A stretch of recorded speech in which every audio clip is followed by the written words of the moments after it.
नमस्कार दोस्तों, मैं हिम्मत सेठ एक बार फिर आपके सामने उपस्थित हूँ एक नए विषय को लेकर। दोस्तों, विश्व की सबसे बड़ी योजना जो रोजगार योजना है, महात्मा गांधी राष्ट्रीय ग्रामीण रोजगार योजना, जिसको हम मनरेगा भी बोलते हैं, अ, उसको जैसे आरटीआई का कानून था, उसको जिस तरह से कमजोर किया इस सरकार ने, उसी तरह से महानरेगा को भी कमजोर करने की कोशिश की जा रही है, और बल्कि कर दिया गया है, बिल पास हो गया है।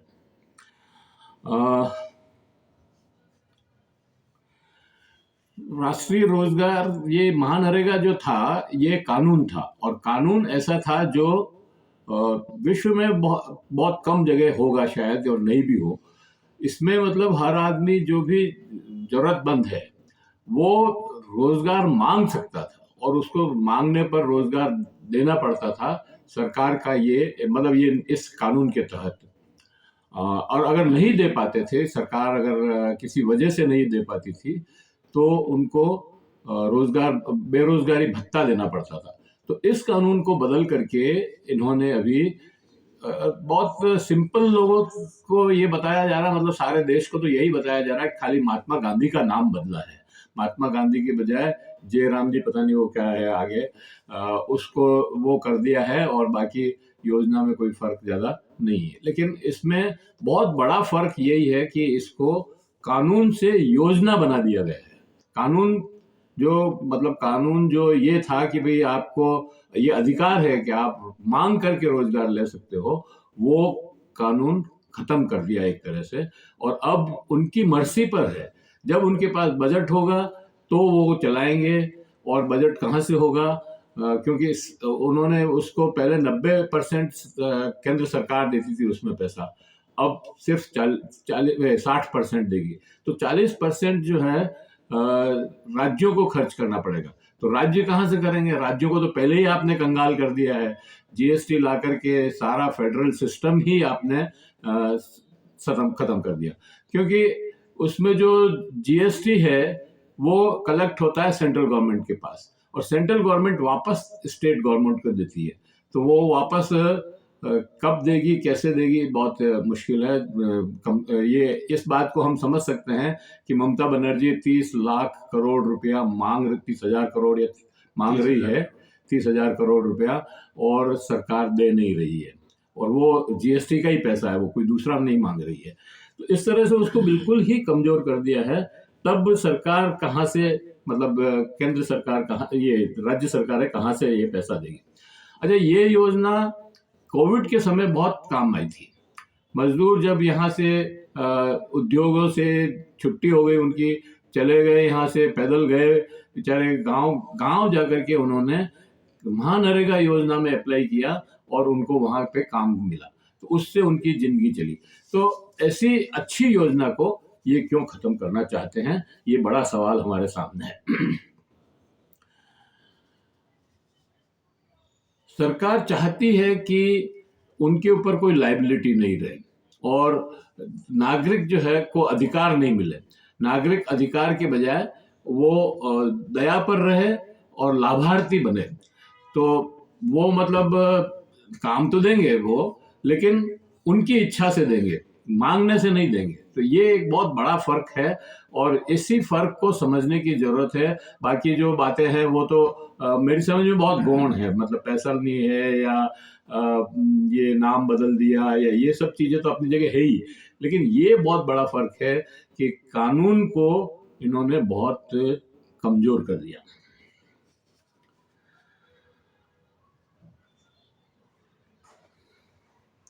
एक का ये भी बताया जाता है कि जब ये कानून लाया गया, उसके बाद से कॉरपोरेट सेक्टर के जितने इंडस्ट्री हैं, उनमें मजदूरों की कमी होने लग गई। मतलब मजदूर आदमी वहाँ अपने गांव में जो काम कर लेता है, जो मांग के काम मिल जाता है, तो वहाँ काम करता था। तो इन लोगों को फिर अधिक मजदूरी देकर के, पारिश्रमिक देकर के मजदूर लाना पड़ता था, और ये सरकार कॉरपोरेट्स को किसी भी कारण से नाराज नहीं कर सकती है। इसलिए भी ये काम मतलब हटाया गया इस बात को। वास्तविकता ये है दोस्तों कि महानरेगा को कमजोर करने का मतलब है गरीबों से काम को छीनना ही नहीं, बल्कि गरीबों से सवाल पूछने का हक छीनना है। और महात्मा गांधी का नाम क्यों बदला, ये तो समझने की बात है, जबकि महात्मा गांधी का 120 देशों से ज़्यादा में उनकी मूर्तियां लगी हुई है देश भर में, विदेश में, और कई जगह उनके स्मारक बने हुए हैं। फिर हम यहाँ महात्मा गांधी के को क्यों हटाना चाहते हैं, ये भी एक बड़ा सवाल हमारे सामने है। और रोजगार को कहने को तो 100 दिन से 125 दिन कर रहे हैं, लेकिन जब पैसा ही नहीं होगा तो कहाँ से करेंगे। और जब राज्य कंगाल है तो वो 125 दिन, अच्छा अभी भी मतलब कभी किसी को भी 100 दिन रोजगार बहुत मुश्किल से बहुत कम लोगों को मिला है, जबकि सरकार केंद्र सरकार इसका भरण पोषण करती थी, मतलब पैसा देती थी। अब तो वो भी नहीं है तो कहाँ से देंगे। और हमारी मांग तो ये है कि 260 दिन महानरेगा का काम चलना चाहिए, क्योंकि भूख रोज लगती है आदमी को और खाने को रोज चाहिए। आप सिर्फ हम तो ये कहते थे कि 100 दिन से क्या होगा, लेकिन इन्होंने तो 100 दिन भी खत्म कर दिए।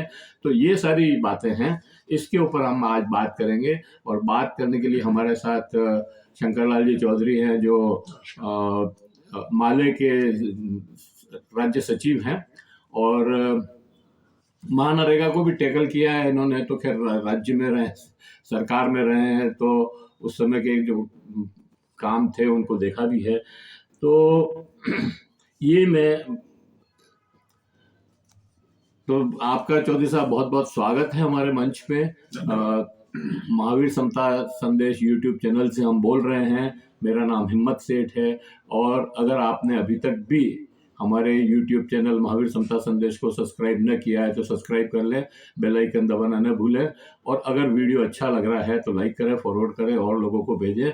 और इसको तो सब जगह भेजना चाहिए, क्योंकि इसकी चेतना बढ़ाने की जरूरत है। मजदूरों के सामने ये बात सामने आनी चाहिए कि तुम्हारा हक छीना जा रहा है, तुम्हें मतलब अधिकार से लाभार्थी बनाने की कोशिश की जा रही है। इसलिए इसका प्रसारण ज़्यादा से ज़्यादा हो तो बहुत अच्छा है। कमेंट बॉक्स में जाएं, कमेंट लिखें, सुझाव दें। आपके कमेंट और सुझाव हमें और बेहतर करने की और अग्रसर करेंगे। तो चौधरी साहब, आप बताएं कि ये कानून क्यों इन्होंने इसको बोतरा किया जा रहा है, मतलब। धन्यवाद हिम्मत जी।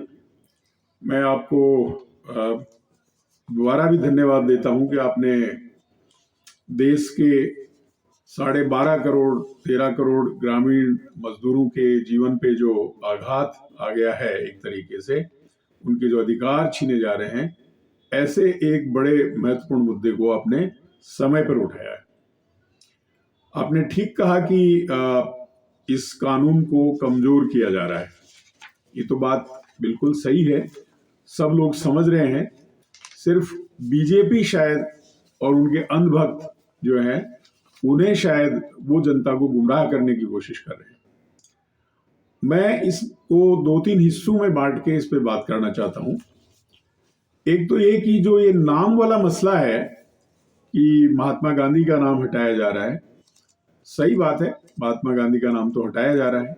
हम सब जानते हैं कि महात्मा गांधी के नाम से तो उनको घृणा है, वैमनस्यता है। जहां जहां भी महात्मा गांधी उनको दिख जाते हैं तो उनको जैसे सांड को लाल कपड़ा दिखता है, वैसा ही है। और वो जितना जैसे भी संभव हो उसको मिटाना चाहते हैं, हटाना चाहते हैं। हालांकि मुश्किल ये है कि वो इनसे हट नहीं पा रहे हैं। कोई विदेशी डिग्नेटरी इस देश में अगर कोई आता है तो इनको आगे होके वहीं महात्मा गांधी की समाधि पे ले जाके और साथ में ले जाके वहां देश की एक तरीके से वंदना करवानी पड़ती है। तो ये तो है, और इन्होंने गांधी को मरवाया। और अगर सरकार में नहीं होते हैं तब, और उनकी नीचे जो फॉलोइंग है बीजेपी आरएसएस, तो वो तो हम सब लोग, देश के लोग तो जानते ही हैं कि वो क्या क्या बोलते हैं महात्मा गांधी के लिए। हैं मतलब विदेशों में जहाँ जाते हैं वहां पे भी इनको ऐसे ही रिसीव किया जाता है कि आप गांधी के देश से आए हो। बिल्कुल, वो उनको सूल की तरह से चुभता है, वो इनकी मजबूरी है, उनको हाँ करना पड़ता है क्या हम गांधी और बुद्ध के देश से आए। नेहरू से भी बिल्कुल, लेकिन मुझे ऐसा लगता है कि यहाँ गांधी के नाम की कंट्रोवर्सी भी जानबूझ के खड़ी की गई है, उसमें उलझाने के लिए खड़ी की गई है। पार्लियामेंट में और देश में जो बहस होगी वो नाम पे टिक जाए और उसका जो असली कंटेंट है जो बहुत खतरनाक है उस पे कोई बहस नहीं हो, उस पे बहस केंद्रित नहीं हो, ये कोशिश इनकी है जी। और इसलिए जब इसका पार्लियामेंट में थोड़ी बहुत जो बहस हुई बाइकॉट के पहले, जब ये अपनी पे आ गए बिल पेश हुआ लोकसभा में, तो जो कृषि और ग्रामीण विकास मंत्री शिवराज सिंह चौहान हैं, उन्होंने कहा कि आप जो नाम रखा है जी राम जी, जो एक तो बहुत ही उटपटांग नाम है, इस स्कीम के नामों में कहीं फिट नहीं होता, आधा अंग्रेजी आधा हिंदी, फिर भी फिट नहीं होता, लेकिन जी राम जी इसलिए रखा कि गांधी को अगर जी राम जी के साथ में खड़ा कर दिया जाए तो शायद वो ढाल बन जाए, और इसलिए उन्होंने बोला भी कि तो आप तो गांधी जी राम जी के नाम से आपको चिढ़ है, लेकिन गांधी जी ने भी मरते वक्त भी कहा हे राम। तो ये जो उलझाने की बात है ये तो बहुत स्पष्ट है और इससे ये एक तरीके से दोहरा शिकार करना चाह रहे थे, चाह रहे हैं अभी भी। एक तो ये कि बहस इसमें उलझ जाए और असली कंटेंट पे जो असली हकों की बात है उससे बहस दूर चली जाए, नाम में बहस उलझ जाए, और दूसरा महात्मा गांधी का नाम हटाना जिससे इनको लगभग घृणा है वो तो है ही, तो उसमें हम नहीं उलझे, लेकिन जो वस्तु स्थिति है उस पर बात करें। तो एक तो आपने बहुत साफ कह ही दिया कि पूरी दुनिया में शायद मनरेगा जैसा और कोई कानून जो कि रोजगार की गारंटी देता हो और रोजगार नहीं मिलने पर उस गारंटी के बतौर वो उसको बेरोजगारी भत्ता देता हो, ऐसा कानून इतनी बड़ी पॉपुलेशन के दुनिया में कहीं पहले नहीं था, न सुना गया आज तक। और इस कानून की पूरी दुनिया में अलग अलग देशों में, समाजवादी देशों में भी बुरी बुरी प्रशंसा हुई है, और इस तरह के पूंजीवाद के जमाने में चूंकि बेरोजगारी एक स्थायी फिनोमिनन है, तो वो भी इसको टेकल करने के लिए पूरी दुनिया का पूंजीवादी देश भी देख रहे थे कि अगर इस तरह की कोई एक योजना निकल जाए जिसमें जो जिनके पास गेनफुल रोजगार नहीं है उनको अगर घर बैठे कुछ पैसा खर्च करके रोजगार मिल जाए तो वास्तव में उनके लिए भी एक सेफ्टी वाल्व का काम करता है। तो इस दृष्टि से उसकी बहुत प्रशंसा भी दुनिया भर में हुई है। तो ये तो बात बहुत स्पष्ट है। अब जब आपने कहा कि ये क्यों हटाना चाहते हैं, तो आपने खुद नहीं बता दिया इसकी जो पॉलिटिकल इकोनॉमी है, वो पॉलिटिकल इकोनॉमी ये है कि जैसे आपने कहा कि पूंजीवाद में गांवों को उजाड़ा जाता है, कृषि को सबऑर्डिनेट बनाया जाता है, और कल कारखाने और जो पूंजी का जो धंधा है, कारखाने हो, खदाने हो, सर्विस सेक्टर हो बड़ा जो कारखाने की तरह से ही लोगों को एम्प्लॉय करता हो, वहां सस्ते मजदूर की जरूरत है। तो जो आपने कहा कि मजदूर नहीं मिल रहे हैं, ऐसी बात तो नहीं है, मजदूर तो मिल रहे हैं। देश में तो बहुत बड़ी बेरोजगारी है, 30% के आसपास। अगर उस ढंग से कहें कि हर तीसरा आदमी बेरोजगार है तो कोई अतिशयोक्ति नहीं है। और हमने देखा कि बेरोजगारी बढ़ी है मोदी जी के राज में, जैसे जैसे इनका समय निकला। हालांकि वादा तो इन्होंने हर साल 2 करोड़ रोजगार सृजन का किया था, लोगों को रोजगार देने का किया था, लेकिन वो तो हुआ नहीं और बेरोजगारी बढ़ी है।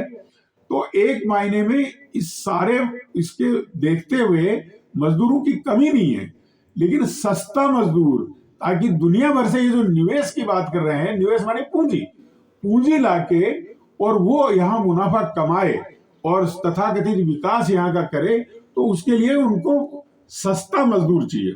और इसीलिए उन्होंने, आपने देखा होगा, ये अकेला कानून इस तरह से अलग थलग बनाई हुई बात नहीं है। इन्होंने जो 29 मजदूर कानूनों को, श्रम कानूनों को समाप्त करके जो मजदूरों के शोषण का रास्ता खोला है, तो उस रास्ते के साथ में ये यहाँ जुड़ता है वो रास्ता यहाँ पे कि वो नियम तो बना दिए, लेकिन अब सस्ता मजदूर, अगर गांव में भी अगर ये ऐसी योजना चलेगी तो सस्ता मजदूर तो नहीं मिलेगा। अगर सस्ता भी मिलेगा तो थोड़ी बहुत मोल भाव वहां होगा। तो इनको तो पूंजी को सस्ते से सस्ता, यानी लगभग जिंदा रहे इतना ही मिल जाए, इतने पे ही वो तैयार हो जाए, ऐसा सस्ता मजदूर चाहिए। और ये मनरेगा ने 12.5 करोड़ लोगों को, ग्रामीण लोगों को काम करने की स्थिति में है उनको गांव में रोका रखा था, उनके पांव गांव में टिके हुए थे। तो वहां से खदेड़ना इनका मुख्य उद्देश्य, आपने बिल्कुल ठीक चिन्हित किया है और ये बात सही है। इसको उन्होंने ये दिखाने की कोशिश की है ऊपरी तौर पे, ये ऐसा कोई कानून नहीं है जिसमें मजदूरों के शोषण के लिए रास्ता और सस्ते मजदूर उपलब्ध हो जाए पूंजी को। ये नहीं हो के वो शायद कोई बड़ा एक और विजन वाला काम मोदी जी ने किया है कि वो 125 पहले 100 दिन का था, 125 दिन का दे रहे हैं। लेकिन ये खाली दिन देने की बात नहीं है, उन्होंने इस कानून को समाप्त कर दिया है। उसकी धारा 37 में लिखा हुआ है कि जो मनरेगा कानून जो एक्ट है वो इस कानून के द्वारा समाप्त किया जा रहा है और अब इसको एक योजना के रूप में चलाया जाएगा। तो मनरेगा एक्ट समाप्त एक तरीके से हो गया है। जैसे ही इसकी जगह बिल, ये कानून बन जाएगा, दोनों सदन में तो पास हो ही गया है, अब तो खाली राष्ट्रपति के दस्तखत होने हैं, वो मुझे मालूम नहीं आज हो भी गए हो तो कल परसों हो जाएंगे। तो शायद गवर्नमेंट ये भी करे कि अभी इसके खिलाफ खदबदाहट है तो शायद दस्तखत करवा के पहले की तरह से ही थोड़े दिन चलाने की, उसको ठंडे बस्ते में ले जाने की, जैसे श्रम कानूनों को बना के छोड़ दिया गया था, 19-20 में बना दिया और अब जाके 2025 में उनको नोटिफाई किया लागू करने के लिए। हो सकता है कि ये जो बड़ा विरोध, बड़े पैमाने पे विरोध इसका हो रहा है, गांव से मैं जगह जगह सोशल मीडिया पे देख रहा हूँ, अलग अलग जिलों में, देश के अलग अलग उसमें इसके खिलाफ एक आंदोलन उठ खड़ा, स्वतः स्फूर्त एक तरह से आंदोलन उठ खड़ा हुआ, और जो क्या आगे स्वरूप लेगा इसका मालूम नहीं, इसलिए हो सकता है कि इसको ठंडे बस्ते में डाल दे। लेकिन असली बात यही है कि सस्ता मजदूर गांव से उजड़े और वो आके शहरों में झुग्गी झोंपड़ियों में रहे और वो बिके सस्ते से सस्ता, ताकि पूंजी उनको लूट के, उनका शोषण करके, बेइंतहा शोषण करके उनसे मुनाफा अपना बढ़ा सके। ये इसकी पॉलिटिकल इकोनॉमी है, इसमें कोई दो राय नहीं है। तो कारण तो यही है। वैसे मैं आपको बताऊं कि हमारा जो रूलिंग क्लास है, जिसको कि मोदी जी ट्रूली रिप्रेजेंट करते हैं, उनकी बीजेपी, आरएसएस, ये जो कॉर्पोरेट गठजोड़ है, ये असल में ही उनको रिप्रेजेंट करता है। ये काले अंग्रेज असल में यही हैं जो भगत सिंह ने कहा था कि भाई भूरे अंग्रेजों की जगह काले अंग्रेज आने से हमारा कल्याण नहीं होगा। तो ये असल में काले अंग्रेज हैं, उनका अंग्रेजों के सही विरासत वाले हैं। और इसलिए इन्होंने, आप देखेंगे कि यहाँ के पहले भी जहां कहीं भी अपर मिडिल क्लास में, शहरी सवर्ण, उसमें बात होती थी, हमेशा मनरेगा के मजदूरों के खिलाफ एक आवाज निकलती थी। वो कहते थे कि ये बहुत करप्शन है, इसमें पहले करते थे काम नहीं करते हैं और इनको बिना काम ही पैसा मिल जाता है। लेकिन इस बात पे कभी नहीं जाते कि मनरेगा में जो भी काम है वो नफ्ती के आधार पे उसको भुगतान होता था, और नफ्ती के आधार पे इस बात की गुंजाइश ही नहीं होती है कि जो काम किया नहीं उससे ज्यादा उसको भुगतान हो जाए। हाँ, ये जरूर बात है कि उसमें बहुत करप्शन होता था। इसमें जनप्रतिनिधि से लेके और जो इस योजना को चलाने वाले अधिकारी हैं, उन्होंने खूब जम के लूटा है उसको। लेकिन उसको, इसका ये मतलब नहीं है कि आप और बड़े लूट का रास्ता खोल दें और इसके लिए एक ऐसा कानून लाएं, उसका तो कहीं इसमें भी प्रतिबंध बंद नहीं है। इन्होंने कहा जरूर है कि डिजिटल इसको उससे जोड़ा जाएगा, लेकिन डिजिटल तो जहां जहां जोड़ा है, जहां कुछ भी किया है, गरीबों के खिलाफ है। डिजिटल दुनिया एक तरीके से गरीब जिसके एक सिरे से खारिज करती है, उनको हाशिए पे डालती है। आज की तारीख में जो ये कहते हैं कि हमारे देश में 80 करोड़ लोगों के पास में वो फोटो वाला मोबाइल है और वो डिजिटली जुड़ा हुआ है, उससे कोई फर्क नहीं पड़ता, उसको समझते ही नहीं ये लोग। डिजिटल का मैं आपको एक उदाहरण देता हूं कि इन्होंने जो राशन की जो सोशल सिक्योरिटी स्कीम है, इसमें 5 किलो अनाज देने का मोदी जी घोषणा करते रहते हैं 80 करोड़ लोगों को, उसमें बहुत सारे लोगों के उसमें अंगूठे नहीं आते हैं, बहुत सारी जगह सिग्नल नहीं आते हैं। तो एक तरीके से वो योजना उलझ के और ऐसी स्थिति में फंस गई है कि गरीबों को लाभ मिलता ही नहीं, और जो बचता है उसको कालेबाजारी करा के बाहर करवा देते हैं। तो वहां भी भ्रष्टाचार डिजिटाइज करने से नहीं रुका और यहाँ भी ये भ्रष्टाचार उससे कैसे रुकेगा? दूसरी बात जो आपने कही वो बहुत इंपॉर्टेंट है कि इसको एक कानूनी अधिकार से इसको एक योजना में बदल दिया गया है। तो योजना में तो वही बात है, केंद्र सरकार तय करेगी और जो तय करके गति शक्ति के साथ जोड़ेगी। तो पहले जो प्रोविजन था कि 5 किलोमीटर के अंदर उसको रोजगार देना पड़ेगा, अब गति शक्ति की जो योजनाएं हैं वो तो इंफ्रास्ट्रक्चर की योजनाएं, हाईवे है, एयरपोर्ट है, बंदरगाह है, ऐसी जगहों पे आप कैसे 5 किलोमीटर के अंदर उनको काम दे पाएंगे? और जितना बजट है उतना काम कराएंगे, और जितना बजट है उतना ही काम कराएंगे। माने जो नीचे पहले ग्राम के स्तर पे योजना बनती थी और उसके आधार पे क्या काम किया जाएगा ये तय होता था, और गांव का विकास भी उससे होता था। उसकी जगह अब सेंटर्स में बैठ के लोग तय करेंगे कौन सा काम होगा, कितना पैसा उस पर लगेगा, और उसके हिसाब से अलोकेशन होगी। और अलोकेशन में भी फिर आगे आपने बता ही दिया कि राज्यों की हालत पहले से खस्ता है।